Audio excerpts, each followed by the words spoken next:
Pankarasiyo tumushanjiro mwirwaro ya Kitagata hari kutunjira obujanjabi kandi obwahati yasiya y'omwaka abari kumujanjaba nibajangwa ahi bakire bashobirwe ahubwo kuba bagurize buri kamwe kubiine konka byahwayo kandi na hata abana ebyokushoma bakabirugaho ekyo bashabira abanyambabazi kubahwera.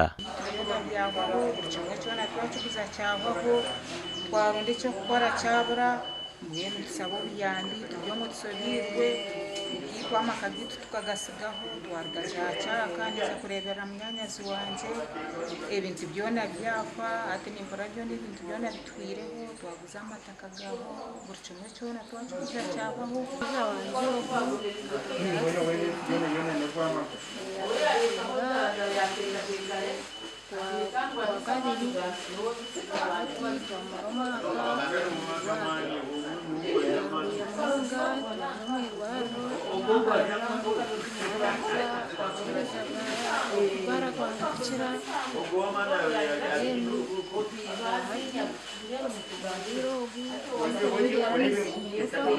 Dr. Johnson Kabwisho, our medical superintendent habwirwaro rya Kitagata, nagira ngo nkirwaro rya government obwiro burukukira nibabatine mibaze kumara. Dr. Kabwisho anayongera agira ngo nibakira kutunga abantu abari kuhika 10 buri kwezi abari kuba batungereza Butandu. Ababwiro mwinshi noshanga batine ibyo kuba yangwa.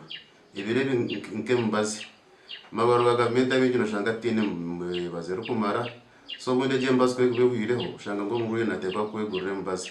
Kandi ubundi ushanga tinde sente atine nabwe ukoro. Omuntu we nawe ino buyambi nabasa kwesesa umweji 065 eriyo mazina ga Keredonia ko businje.